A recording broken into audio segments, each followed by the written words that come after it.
Securities offered through Kestra Investment Services, LLC, Kestra IS, member FINRA SIPC. Investment advisory services offered through Kestra Advisory Services, LLC, Kestra AS, an affiliate of Kestra IS. Capital Advisory Group, Inc. is not affiliated with Kestra IS or Kestra AS. Neither Kestra IS nor Kestra AS provide legal or tax advice and are not certified public accounting firms. You work hard for your money. For the next hour, you're going to learn how to keep what's yours. Capital Advisory Group presents Keep What's Yours. Here is Josh Gilbert and Jeff Zufall. Hello and welcome to Keep What's Yours with Jeff Zufall. I'm Josh Gilbert, sitting here with Jeff Zufall, Senior Tax Strategist and Wealth Advisor with Capital Advisory Group. Hello, Jeff. Hi, happy Saturday. Happy Saturday to you, too. Keep What's Yours. It's the name of the book that Jeff wrote. It's the name of the show that we do on the weekends, and it's the lifestyle that we live. Yes. Jeff, here, well, let me just pose a question to you and the listeners. If you had the option to pay more money to the federal government than what you technically owe, no. Would you? I haven't asked the question. Would you do it, or would you try to utilize the tax code to your benefit, yes, to keep a little bit of your money back in your pocket and not going out to the federal government? Exactly. Keep what's yours. It's not hard, folks. Yeah. And frankly, if you're one of these people that say, I hate taxes and taxation is theft and, we should get rid of the state taxes, Florida and what, Texas? Texas. Mississippi is in discussion. To get rid of their state taxes. To get rid of it. Whether they can pull it off or not, that's a whole nother. I mean, we'll see what happens. I don't know how you fund schools. Exactly. That would be a earth shift to do that. So I just heard McGraw talking, and there's a school in North County, Hazelwood School District, where I graduated, who now, since they can't find enough teachers to work there, they have a person sitting in the front of the classroom who knows who they are, but they push a button and turn on a computer, and the computer teaches the kids. That's scary. Yeah, the person at the front of the classroom is just there to make sure that the kids aren't just like walking out. So it's like, if you can't even pay and find enough teachers as it is in our school districts, I'd be scared to see what happens if they just, they already cut the taxes in Missouri once. Exactly. Budget surplus last year, and they said, tax cuts for all in the state of Missouri, which is great. But good. But as long as the mathematics work on that going forward budget-wise. So that's the question of the day. So we'll see what happens there. But, if you hate taxes, then Jeff is the guy you should call. Yes. 636-394-5524. You're going to have to pay him. You're going to have to. Especially the federal. There's no we can't make them go away. Right. There's a book out there. I think it's a zero-sum tax. That's an impossibility. But we can greatly reduce them. So you're going to have to pay something. Yes. But why pay more than what you have to? Well, because the flip side of that, too, is a lot of people say, hey, I'd love to get my tax bill to zero. Okay, but remember, when you pay those taxes in, you're actually paying into your Social Security and your Medicare. So the problem is if you play a really good game and you always take net losses, from a small business owner, and you don't pay any taxes, your Social Security at a later date is going to be greatly reduced. Yeah, and I heard somebody called into a radio show and they said, these people, these freeloaders, and when they, hit 65 or whatever, they're just taking their Social Security and they never paid in. That's not true. They're going to get a base, but it's not going to be enough. Yeah. It's going to be a small amount versus if you worked and made money and paid in the system, in a normal sense and paid some tax, you'll get a decent benefit. Waiting on to file our tax return. We don't have our W-2s yet. They should be here by the end of the month. Yes. But then you still want to wait and make sure you get all the documents in order. Yes. And make sure they have the right documents. I've got an E-Trade account, and you said sometimes E-Trade will send something out, and it'll be just kind of a mock-up. Yeah, it's kind of a precursor 1099 to say, here's a preliminary, looks good. This is what it's kind of going to look like. Yeah, and then they may change it, they may not. Yeah. So, but again, that's they achieve that January 31st cutoff by sending you something in the mail, and then they send you the real one, the end of February, first week of March. And the real one is the one that they send to the government. IRS, exactly. And if yours doesn't match theirs, yes, we got a problem. That's when the letters get generated and so on. So don't get too anxious to do your taxes. Make sure you're doing them and doing them right. Yes. And this year, the first day to actually e-file is January 23rd. which is good because last year was like February 7th before they pulled it off. So right now it seems to us like a race with the software companies to try to get everything put together by the 23rd. Yeah. But when it comes to our Social Security, don't they send us something every year? That's kind of a breakdown. I remember I got something in the mail. They used to. Now it's only benchmark birthdays, 60, 62, stuff like that, maybe 55. They actually mail you one. But what you really want to do is you want to go online to Social Security Administration, create an account. You can get access to it. You can go pull, projections, what your current statement looks like, so on and so forth. But you go to Social Security Administration and actually set up an online account. And I loved looking at that thing. Maybe it was a benchmark. Maybe it was when I turned 30. Yeah. That's when they sent it to me. Because Exactly. I looked at it and I was like, oh, it's real little when I'm 17. Yeah. And then it jumps up when I got a full-time job. Exactly. Yeah. So, and that's one thing you want to watch. This is a weird story. But there was a lady, won't say where, who worked for a gentleman for 30 years. And then when she got ready to retire, she realized that he never took out Social Security for any of her payroll. So payroll taxes, you taught me this. I get a paycheck every 2 weeks here for the Big 550. Mr. Dorsey, thank you so much. And I didn't realize this.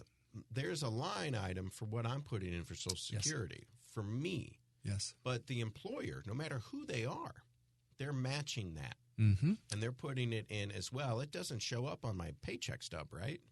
It should show up on paycheck stub, but they're matching that. The moral to this story is apparently the employer never filed the Social Security tax form. And how did, just oversight? The IRS didn't catch it? The IRS never caught it.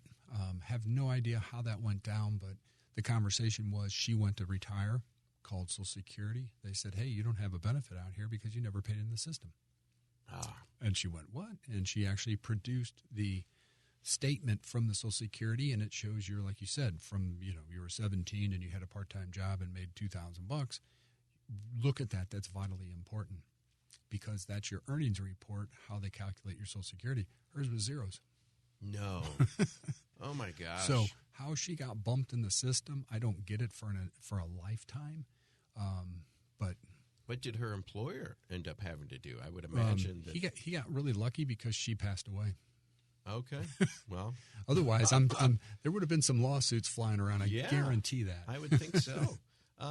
But when it comes to our Social Security and looking at that year over year, when I come to you, Jeff Zufall, at Capital Advisory Group, and we're looking at not only my taxes but also 30 years down there. I always said 25 years. You said, Josh, for you, it'll be 30. 30 years down the road, do you want to look at that and just see, let's see what you paid in so far? Yes, just to see what it looks like. See if you have gaps in there where maybe somebody didn't report it. Maybe Social Security goofed up and forgot to put it on there. That counts for your actual payout at a later date. Yeah, so it's smart to take a look at that. Don't do your taxes too early. Make sure you have all the paperwork because the last thing we want to do is submit our taxes and then realize that they're wrong. Not so much wrong, but you go, oops, I need to amend it. And then you have to go through the process to amend it, and then you have to mail it in, and then cross your fingers and hope that it shows up where it's supposed to. I had you do our taxes, and we submitted it. We had all the right documentation. We waited a little bit. I'm not rushing to get my tax return. I can be patient. I want to make sure it's right because if I do something and it's wrong, then I could be hung up in the system. What was it? We were talking, there was 10 million people still from 2020. That were still sitting out there that they were working on the returns. Still working on it because there was this missing or that missing and just the pandemic and everything was behind. Mm-hmm. So I want to make sure I'm doing it right because technically I'll get it. I'll get my tax return if I got money coming to me. Yeah. I'll get it in a timely manner and not be hung up in the system for 2 years. We submitted it. You did it for us. We submitted it. 3 days later, we got our tax return. Yeah. Short, sweet, and simple. Boom, because it was right. Yes. And it was done right. And you doing you'll do tax returns for people. You specialize in small business, which is great. Yes. But you can even still work with little guys like me and my wife. Exactly. And we love that. That's the bread and butter of our business. whatever we paid you, I would pay double because, I'm thinking. Oh, yeah, by the way, the bill just went up. Uh-oh. Don't tell them that. Because being able to be at home on the weekends Yes. and not have to go through paperwork, not have to go through taxes, not having my wife saying, I don't get these numbers, I don't get what this is.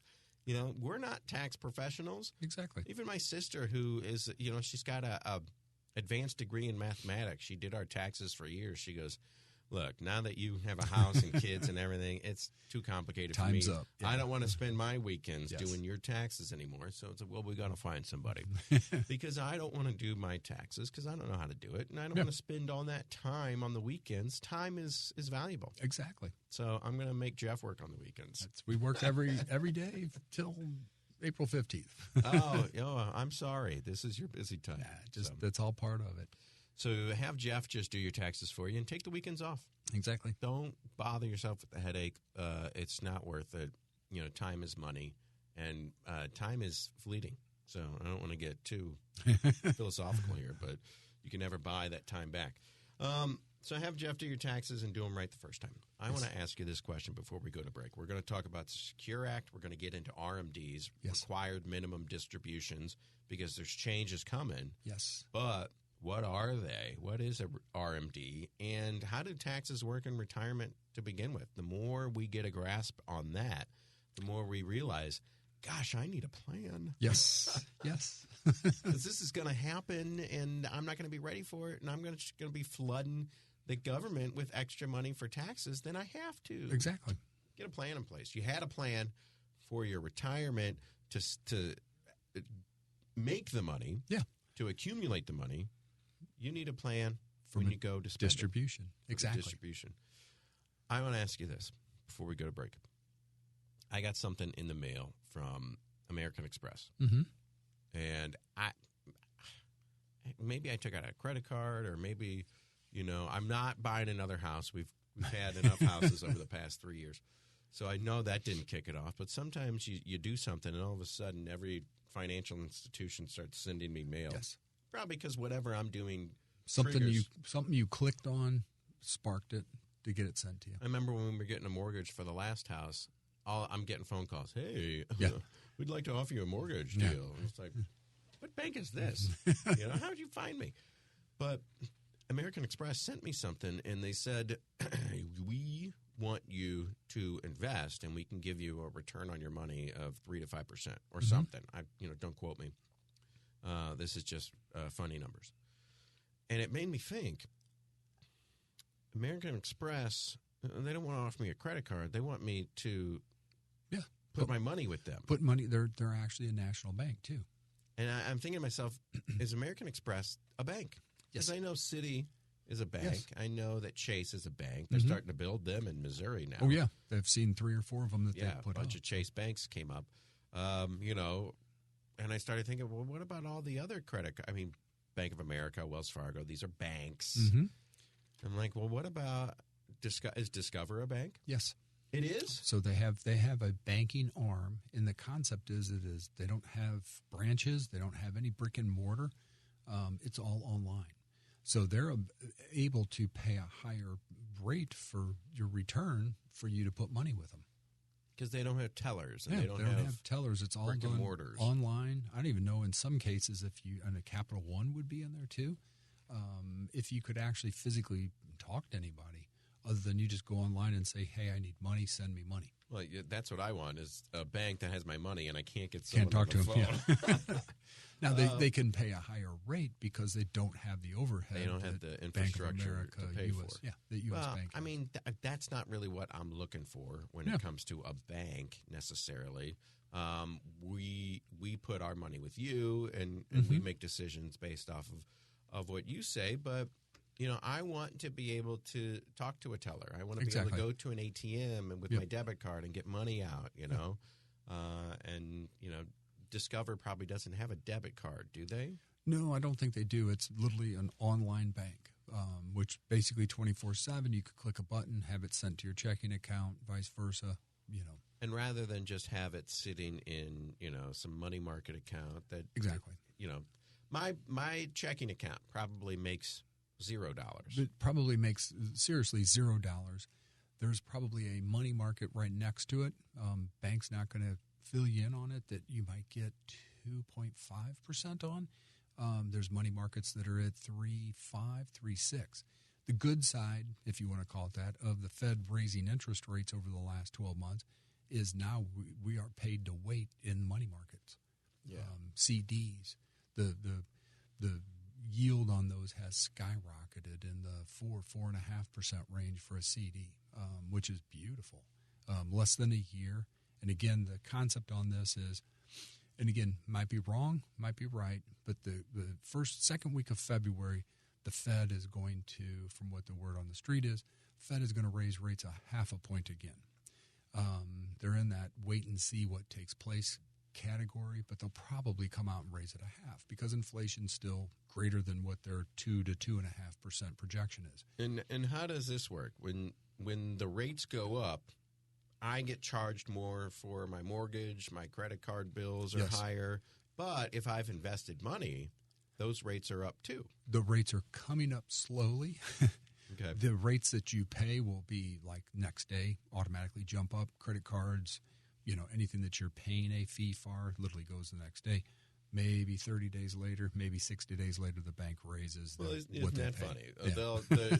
The money they're charging you goes up the next day, Yeah. but the money that you can make on your return will on drag your out money a little will bit. drag out, of course. But, I don't want a checking account with, American Express necessarily because that, I get paid, I transfer money to our shared joint savings account. Yeah.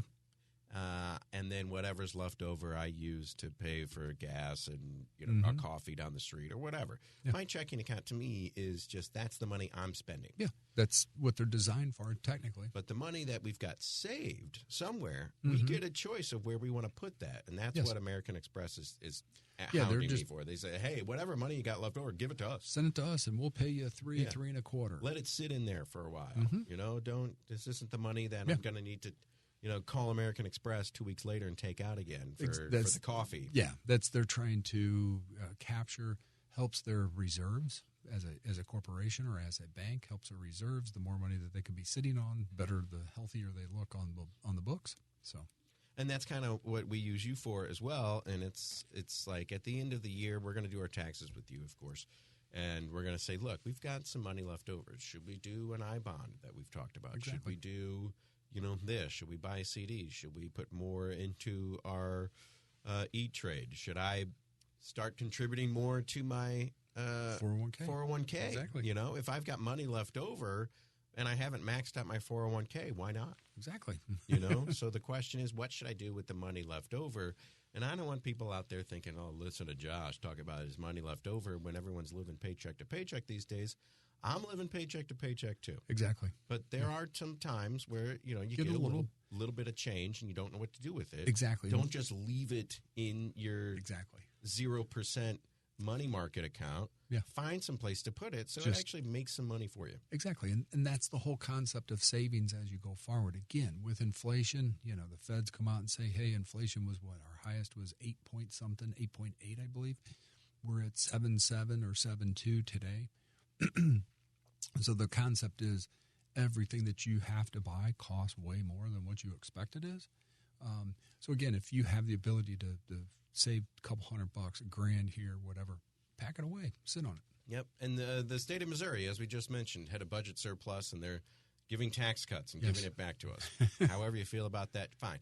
But if you have a surplus at the end of the year, you're not giving it back to your employer. Exactly. No way. I guarantee that. Stick it in your pocket someplace. Stick it somewhere so it can make money or make some adjustments to what you're contributing to your 401k. I know that every year you say, Josh, just why don't you tick it up another 1 or 2%? You're not going to miss it. I'm sure if I jacked it up 20%, of my paycheck, I'm going to feel that. Exactly. And that's typically what we see is somebody says, hey, I'm going to start saving. They'd start at 15% because that looked good on paper. The problem is it's probably too much, especially in an inflationary time. So what will take place is then you go, oh, my gosh, I can't afford this anymore, and you quit. So it's self-defeating to a degree. Whereas if you said, hey, I'll do 5% or 3%, and then I'm just going to increase it by 1% every year going forward.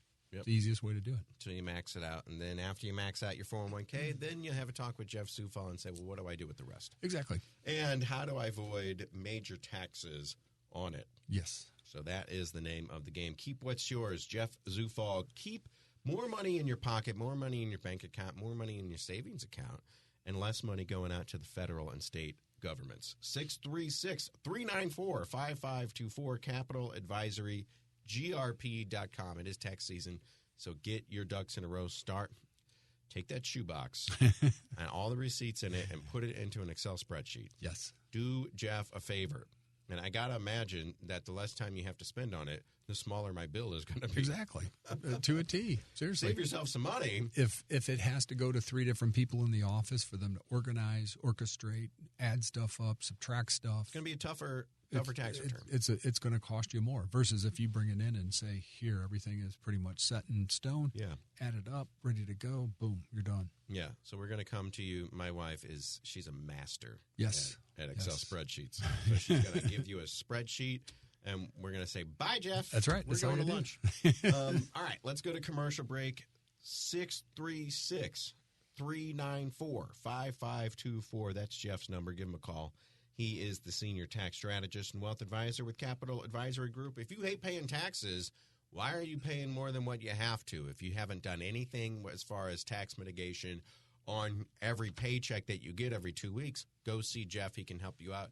If you haven't done anything when it comes to tax mitigation for your retirement, yes, then you definitely need to go see Jeff, and we'll talk about that in the next segment. RMDs, required minimum distribution, and Jeff, the Secure Act. Let's break it down. And Jeff, when should I start worrying about my tax liability in retirement? 5 years out? 10 years out?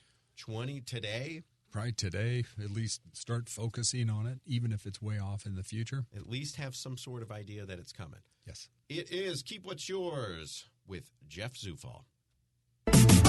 Keep What's Yours continues with Josh Gilbert and Jeff Zufall.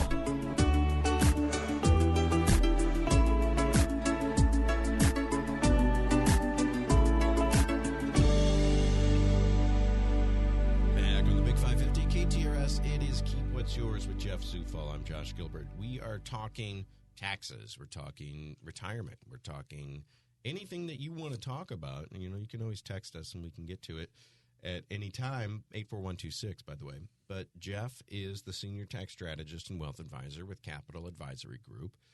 You always say, Jeff, that if I'm not doing anything to mitigate my taxes as a working person or in retirement, then it's almost a foregone conclusion that you can be doing something. Yes, everybody can do something, and it might be just subtle contributions to a 401k, an IRA, a Roth, something. Yeah, we talked to you, and you had us start socking some money away. It comes out of my wife's paycheck, doesn't hit taxes, goes in pre-tax, and we use it to pay for our son's school. So essentially, exactly. Yeah. The federal government's kicking in, $1,200 for me to pay for school. Exactly. Why would I turn that down? You'd be crazy to turn it down. Right. So if you own a small business, it's basically a reimbursement plan. So if you're a business owner, small business owner, you could create your own and do that too. And that's one of those things where it's like I would never have known about this unless I had talked to someone. You don't know what you don't know, unfortunately. So it's like, well, how come not everybody's doing exactly what we're doing? Well, because no one told them about it yet. Unless they stumbled onto it at HR and went, hey, what is this thing and how does that affect me? But what you can do is you can get on the phone with my HR company, with me at the same time, and I can say, I allow Jeff Zufall to talk about my finances on my behalf. Yes. And then you and HR start talking. We kind of talk the same language. Or, and I say, I'm leaving the room now to go get a lemonade. You have to stay there while we talk. But you give us permission to talk with your HR department. Sure. And then we take the conversation. And I think I would want to be there because it's really interesting. Yeah. Once you look, taxes, how boring. This is your money. Exactly. This is your money. Everything that you do in your financial life will end up on a tax return at some point in time. Somewhere, somehow. Some way. We'll get there. So why would you say, I don't want to worry about that? You're saying, well, I'm just going to keep paying the federal government whatever they ask. Exactly. And I'm just not one of those guys. No. I don't mind paying taxes. I actually think that, our tax money should be bumped up when it comes to schools and roads and bridges. We need infrastructure. We need to, I believe the children are our future. Don't start singing. We've got to pay our teachers more and get our school districts up to code rather than, letting them slip behind. This is ridiculous. But at the end of the day, I'm not going to pay more taxes than I have to. Exactly. And until we do something about it, that's what we're doing. We're paying more money in taxes than we have to. So if you say, well, that's boring, then, write me a check for $1,000 a year. I'll take care of it, and you can pay me. I'll take the windfall. So when we talk about RMD, required minimum distribution, this is when we are in retirement and we're starting to take our money out that we've saved for the past 40 years. And every time I take money out of a pre-taxed IRA, I'm going to have the federal government standing behind me going, they'll be standing right next to you. Oh, they're not even behind me. They're going to hold your hand and say, yes, let's take this money out because as I reach to get the money, they're reaching too. You will owe us tax. Right. So they let us accrue all this money over years pre-tax with the understanding that when we go to take it out, then we'll get taxed. Exactly. So the concept is, and again, there's two camps of thought on this, which is, for a fact that the taxes are going to go up over time. Yes, I agree 100% with that. They in our situation today, they probably will more than what they did in the past, only because somebody got to pay for all this stuff that's taken place in the last, 3 years? I mean, the COVID, let's not even talk about who was in charge at the time. It was money that had to be spent. Both parties did it. Both parties did it. They're both guilty. So we spent trillions of dollars just to get through this COVID thing. Some of it was vital and it was needed to keep stuff functioning, and others was just a giveaway that, hey, we'll give you money. We don't care. It looks good. Right. So you can complain about one, but you have to accept the other. Yeah. And what's done is done. It's done. We're not going to fix it. And then some people, like in one case, they'll say, hey, the student loan debt, you can't repeal that. You can't, give money away for free. But yet then the flip side, you got PPP program that was free money. But it did keep people employed. But, student loan side will relieve people of debts. So it's a weird political avenue. People could buy more houses and pillows and heavy-duty mixers for their kitchen. You guys have one of those KitchenAids? They're like $300. People can buy more of that if they didn't have as much student loan debt. Exactly. I mean, there's schools of thoughts on all of this. Yes. So wherever you fall, that's where you fall. Exactly. But taxes are here. Taxes are here. And they seem like they're going up. They're going to have to. And they're going to be sprinkled in there. It's not just going to be, there's no administration that's going to come out and just go, hey, guess what? We're raising your taxes by 10%, because the people would have pitchforks, in the streets going crazy. Like I said, I don't mind paying taxes as long as I'm paying my fair share minimum, and you don't raise them 10%. Yeah. Then I'd be the first out there with a pitchfork. They're going to sprinkle them into different programs, or they're going to get kind of tricky about it. And so a required minimum distribution, and this is how they do it, typically started, the old rule was when you reached age 70 and a half, it would force you to take your first RMD.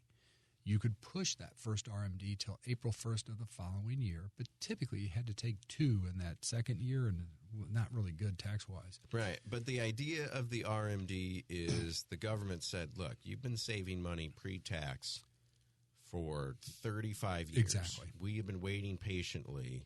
And we want our fair share. Look, people are living longer. They're working longer. We need money badly. We're going to make you start taking this money out so we can tax you on it, and so we could put more money in the coffers. Exactly. That's essentially what the RMD is. That's what it is. It is. Yeah. It is. The government say, look, you've saved it long enough. Give us our money. Yeah. So the concept was, basically it was 70 and a half. Then they came along in 2019 and made a deal with us and said, hey, we're going to extend the RMD date to age 72. So technically a year and a half down the road. But we gave up what's called a beneficial IRA, which means we could stretch this IRA to our beneficiaries for their lifetimes. So if you left your money to a 30-year-old kid, that 30-year-old kid would take just a small RMD, but yet drag it out till they were in their 60s and let the money grow, basically. What's the new law? This is the 10-year one, right? Exactly. So now what they did was they took away that, and they said, we'll let you go to 72, but now it's a 10-year payout. My parents left me money in an IRA. I have to take it out in full within 10 years. As of today, you get 10 years. So 10 years, it's the 10th year for December 31st, the 10th year date of death. So $1 million, I'd have to take it out at least $100,000 every year. Yeah. So what we've done is looked at that concept to say, ooh, you don't want to take this all out one time because it's going to kill you from a tax angle. Jump me into a new tax bracket. Well, a couple. Right. So in most cases, we'll do the math, break it out using the 10-year as the max. So it's whatever that 1/10 is with the gains each year, you pull it out, pay the tax on it, and go from there. Hypothetically, under that theory, you get to the 10th year, you liquidate it, you're fine. So that's one. So now the Secure Act comes along. Secure Act now comes along and says, hey, guess what? Basically in 2023, it's age 73. So they added one more year to it. So you go, thank yay. you. What's the idea behind that? They don't do things arbitrarily. One more year to let your account balances grow. Because remember, 2022 was a terrible year in the market.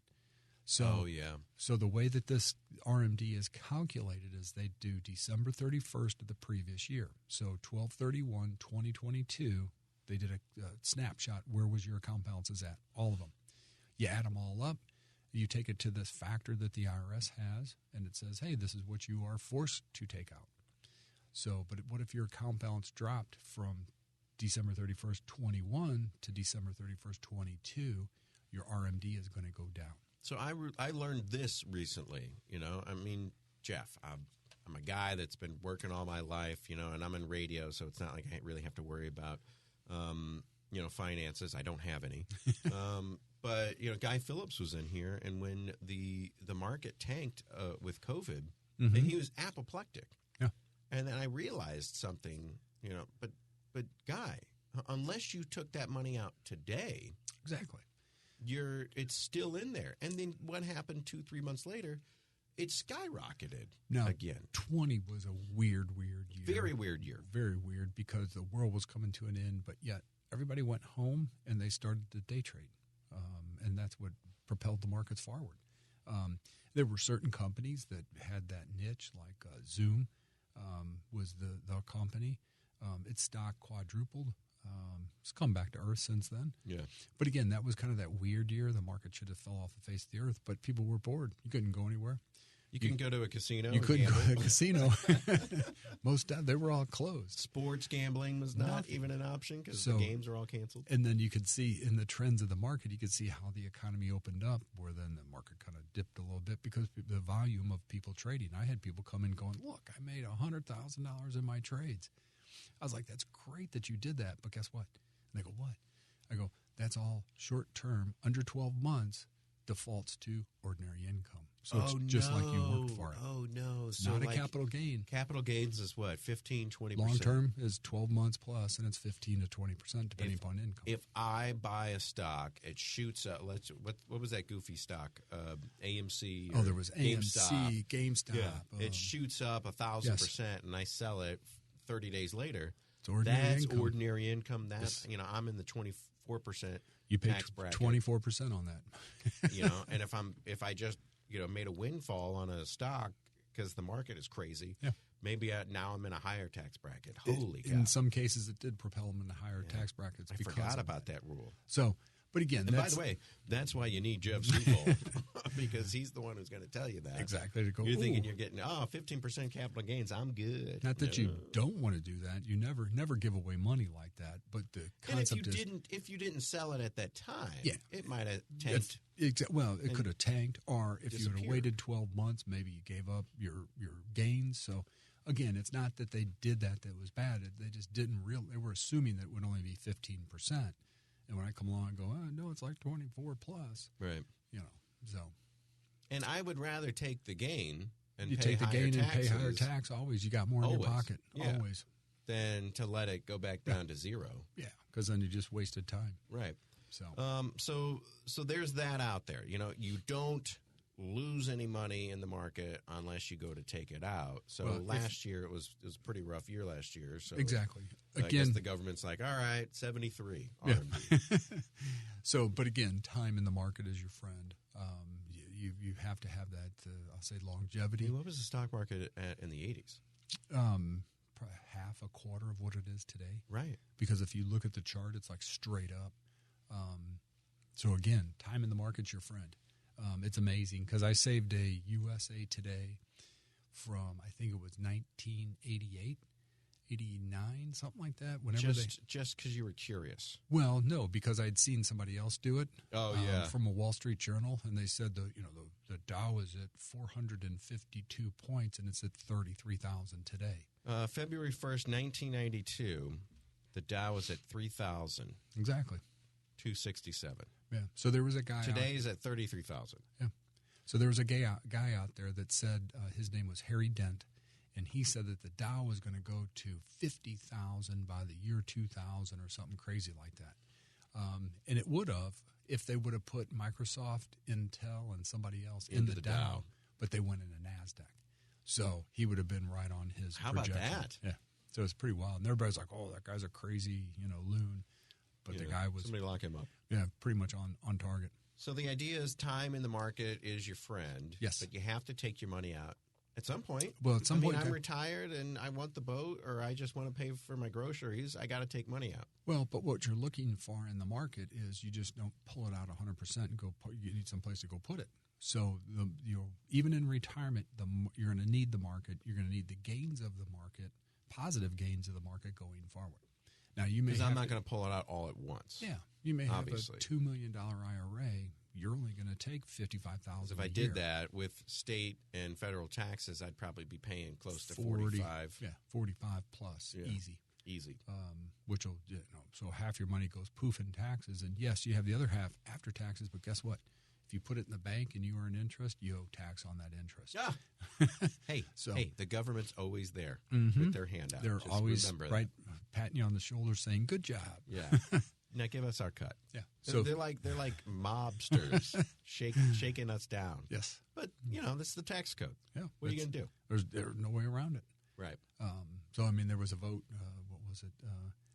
House of Representatives a week ago to disband the IRS and go to this flat consumption tax. That's never going to happen. Right. Never happen. How many times has it been proposed in the past? Like 3 dozen or something crazy, and it shows up. It looks great, like, hey, look what we did, and then they go, oh no, sorry, it gets chucked to the side. It's not going to happen. It's just not going to. So as the Secure Act comes through, yes, RMD goes up 73. We can hold on to our money a little bit longer. So if you haven't started taking your RMD, if you've already reached the 70 and a half or the age 72 and you've already started your RMD, you're stuck with where you were at. Okay. Oops. Yeah.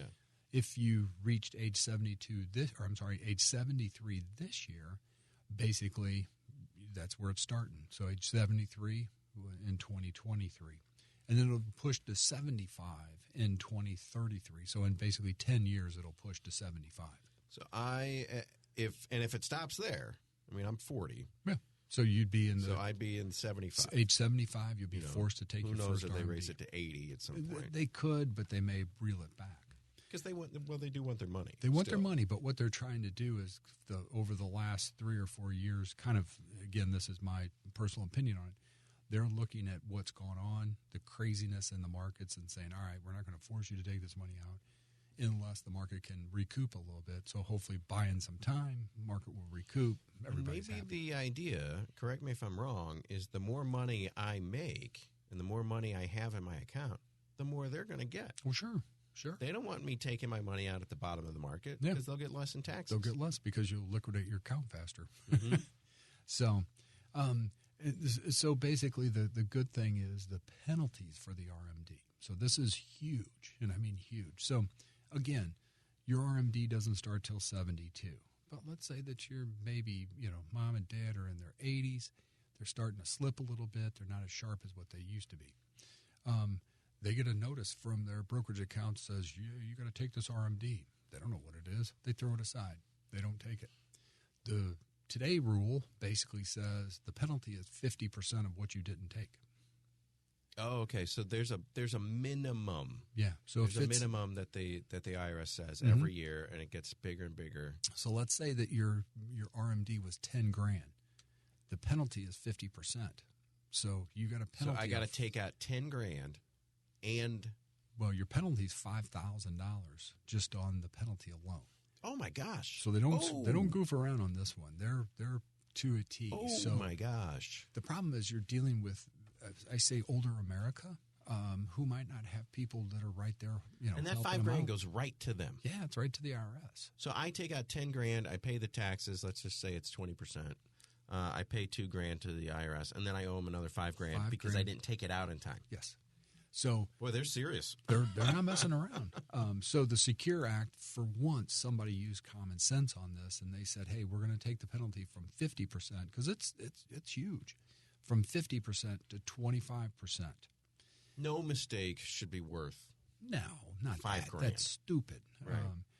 But again, now it's 25%. And if you could, and I say this honestly, if you could justify your oopsie.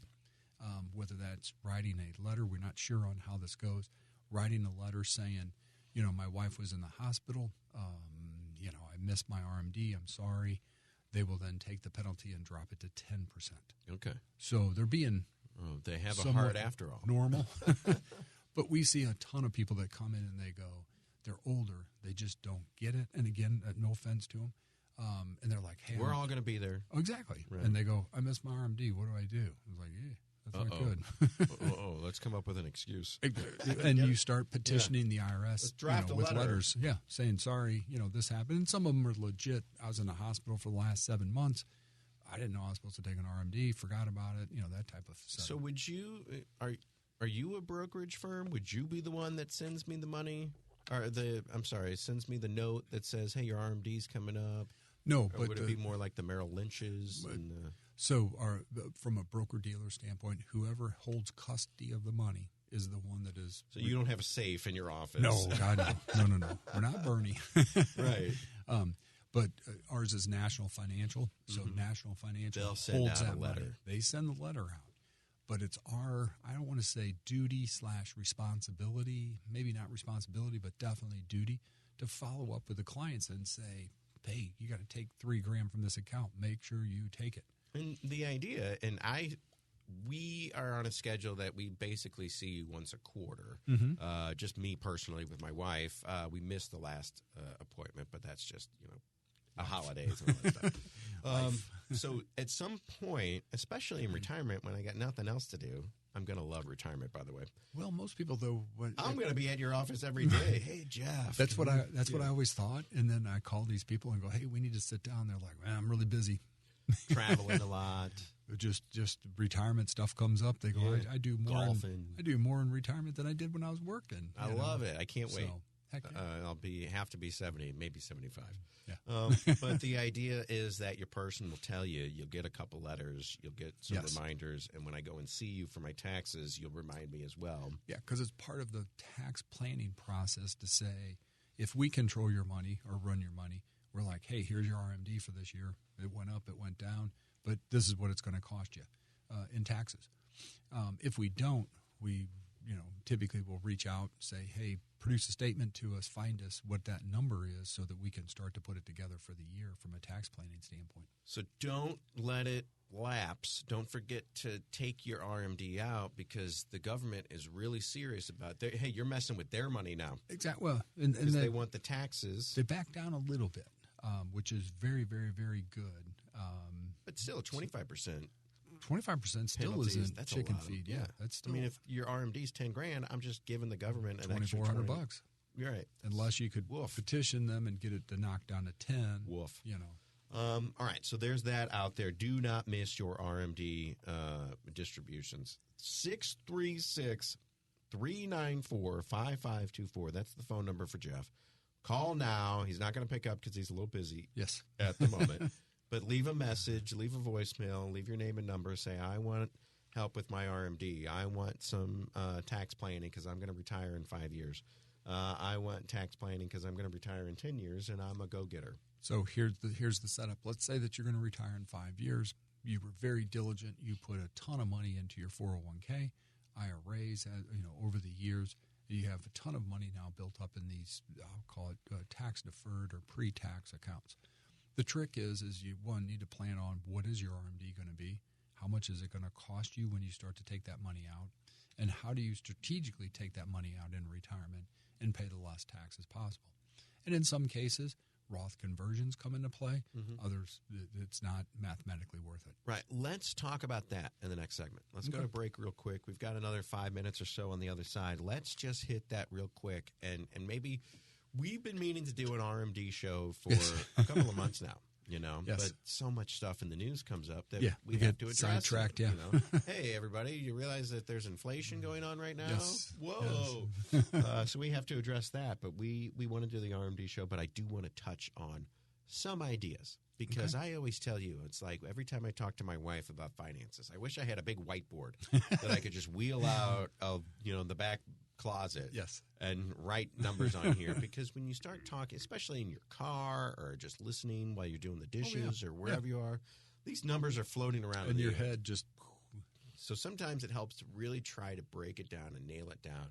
A whiteboard's perfect, but on radio, we just kind of have to do our best. Exactly. So let's try to do that just really quickly. And I swear we'll do the RMD show coming up here shortly. Okay.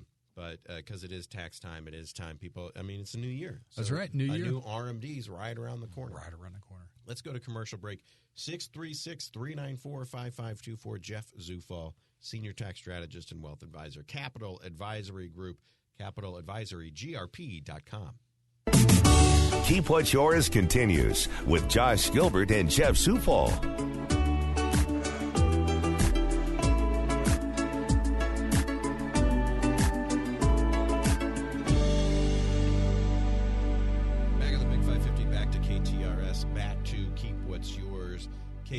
KWY. That's the short version. So during the break, I got my pen out and I'm furiously writing numbers down on a piece of paper, trying to see if we can explain this as quickly and easily as possible. And Jeff, this is all just math equations. Yes. Right? Math always wins. Math always wins. You can't outrun math. Can't. The numbers are there. So the idea when it comes to your retirement and your tax liability, if you retire and took your entire account out in one I call it fatal swoop. one fatal swoop, you recommend not to do this. Let's just say $1 million is in there. Yes. You take it all out, boom, you're immediately in the highest tax bracket. So not only am I paying the about 5% in the state of Missouri on $1 million, yes, but I'm paying the highest tax bracket in the federal level, which is about 40%. Basically 37.6. 37.6. So we're looking... Plus a 3.8% excise tax. That's where I'm getting that 40%. Plus, if you're 65 or older and on Medicare, your Medicare premiums based upon your income will skyrocket through the roof. Skyrocket. Like from $200-something bucks a month, I think the max is $590 a month is what you would pay in Medicare premiums. So if you took it all out at once because you're like, boom, I'm going to buy a boat and go to the south of France and just live it up. Well, you're paying almost 45% in taxes, plus your Medicare premiums are through the roof. Yeah. So the flip side of that, which, by the way, you took $1 million to 500. Yeah. Yikes. The flip side of that is, well, I'm going to be conservative and only take out $1,000 a year. Exactly. So $2,000 or $3,000 or $10,000 a year. So the number would be more of a tax bracket plan. And I say that from a tax plan. So you'd say, hey, I need X to live on. We keep you within a 12%. There's a huge jump from, and I don't remember the exact numbers, 89,000 puts you married, filing jointly. You go from a 12% tax bracket to a 24% tax. You double your tax bracket. Now, that's not all dollars. Tax brackets are progressive. First dollar is zero. Then you go 10%, then 12%, and so on as you go up. So I pay the low tax bracket earlier in the year. Exactly. But then once I hit the threshold, then you start jumping up. Mm-hmm. But again, the theory on it is you tax bracket plan. So you're taking the income that you have coming in, whether it be pensions, RMDs, whatever, Social Security, whatever the number may be, and you're trying to figure out what is the most effective tax bracket that you could get to. So again, most people, will keep you under a certain threshold of income. You can survive off that, but you're paying the lowest tax possible. And the idea being that you say, how much do I need to live? How much do I want to have to play with? And how much should I take out every year to keep me just under the threshold of jumping into the 30% tax bracket or a 28% tax bracket or 24%, you know? Maybe the house is paid off, everything is done. I just need to buy groceries and gasoline. Why couldn't I live in a 12% tax bracket? Exactly. And that's actually achievable. I got money in the bank already from, this, that, and the other. So one of the targets to look at is to have all of your debt paid off by the time you're 65, which means houses, second houses, cars, planes, whatever you buy. But by 65, have all that paid off. And my dream is the boat. I can come to you, Jeff, and say, I do want to take out $40,000 for that beautiful boat. How do I do that without really screwing myself? And it might be, hey, take it in the form of a loan.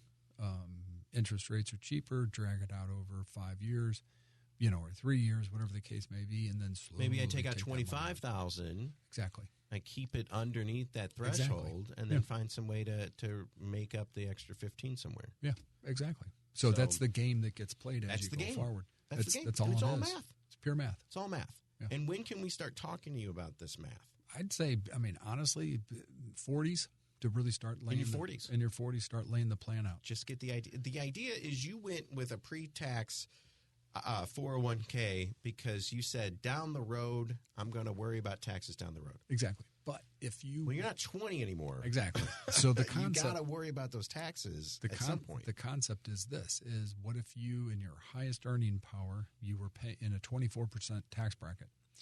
And if you work it right, you retire and you drop to a 12% tax bracket. It's possible. The key would be is you put the money away at 24%, you save 24% tax on it, but yet when you take it out, you're only going to be at a 12% tax. So you made money. Yes. You did it right. That's how you beat the system, in a sense, if you want to call it that. My tax liability is going to be lower when I retire in my 70s, so I'm going to push it off until then. Exactly. Well, you have to play the game, and it's to make that work every year. Yes. I always say every paycheck. Oh, yeah. The game is running, but every year you need to say, "Am I still winning on that target or on that path?" bet? Yeah. So that's the deal, and we didn't even get into Roth conversions. No, and we're out of time. So, like I said, we'll do the whole RMD show, and if you have any questions about what you heard, which you should, yes, everybody listening should probably say should have some questions. What is my plan for tax mitigation when I get to that point and start taking the money out? What I say, I'll pay those taxes later. Later's coming. Later's coming. Knock, yes. Knock, knock. Here's later on the IRS. So we have to have a plan in place. Jeff Zufall, Senior Tax Strategist and Wealth Advisor with Capital Advisory Group, 636-394-5524. The Secure Act is back. It's here. There's some new changes inside of it, so maybe there's some new changes you should be doing with your money. And if you got it with Jeff, you got to make a call and say, what's in the Secure Act that I need to be aware of? And if you haven't picked somebody to help you out with it, give Jeff a call. Give us a call. 636-394-5524. Show's over. I'm going to send him on his way, so now you can call him. That's right. Now give him a call. Thank you. And he can pick up. Thank you so much, Jeff. Thank you. We'll see you next week. All right, bye.